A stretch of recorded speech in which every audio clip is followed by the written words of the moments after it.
अगर आप चाहते हैं शिवांगी फिल्म्स का वीडियो सबसे पहले आप तक पहुंचे, तो लाल बटन दबाकर हमारे चैनल को सब्सक्राइब करें और बेल आइकन दबाना न भूलें।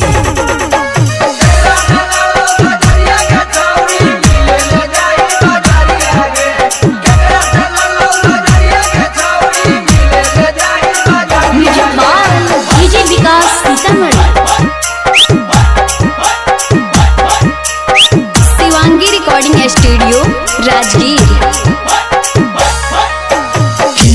करे जाही से खपूरा बागे छाउड़ी कहरी के तू सोरा हो सिंगार। हेगे की करे जाही से खपूरा बागे छाउड़ी कहरी के तू सोरा हो सिंगार।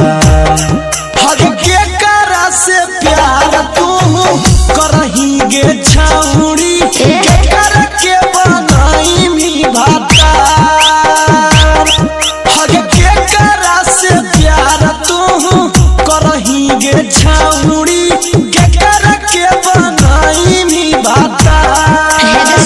बोल अरे पढ़े खातिर जाही ऐसे खपूरा बादे छोड़ा। अच्छा कदी के हम सोरा हो सिंगार। ओए होए पढ़े खातिर जाही ऐसे खपूरा बादे छोड़ा। कदी के हम सोरा हो सिंगार। बाप रे मसटारावा से प्यार हम तो करो ही यही छोड़ा। ओकरे के बनई बई भाता। ओए होए मसटारावा से प्यार हम तो करो ही यही छोड़ा। ओकरे के बनई बई भाता।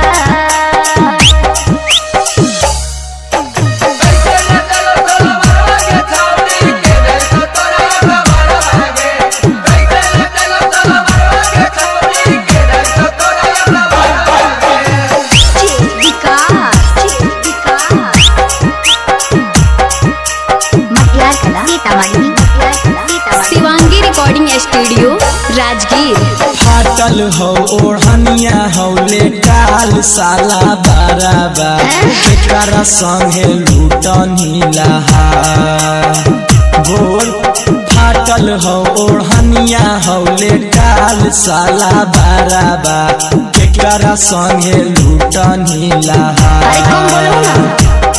हग चाटल हा कौओ ढके वटा लालिया गे छाउड़ी केकरा संगे लूटनी लहा।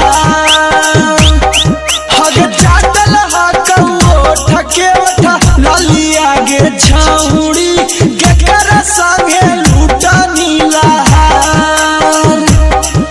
भुइया में सूता के माजा खूबे मरल कई। लेटाई गेलै सूट सलवार।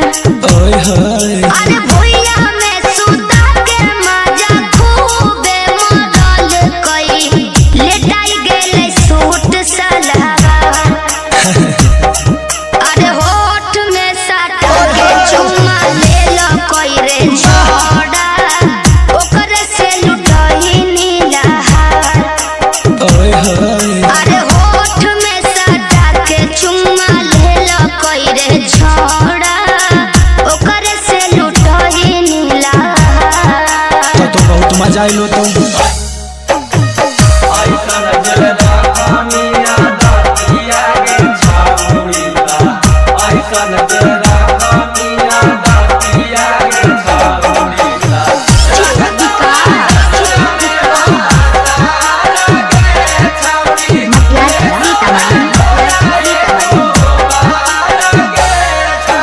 बिगड़ल जाहौ तोहारो यादतिया गे छाउड़ी बनल जाही छाटल छिना।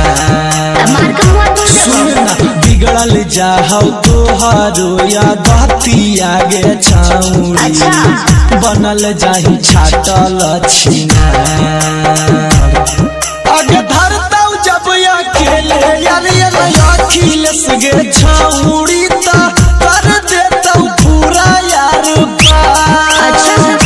हे गे धरतौ जब अकेले पर टिक गे छाऊ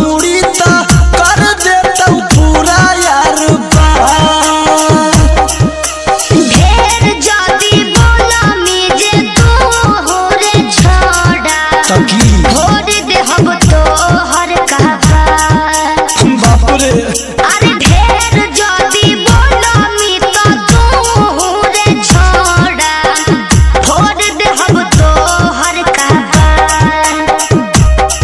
अरे बोल नहीं बहसल जैसन बोलिया रे छोड़ा तकी गर्मी रे ओकरा जैसन रखले ही यही मान अरे बोल नहीं बहसल बोलिया रे छोड़ा ओकरा जैसन रखले ही यही मान हमरो बना ले लगे। Shivangi recording studio Rajgir.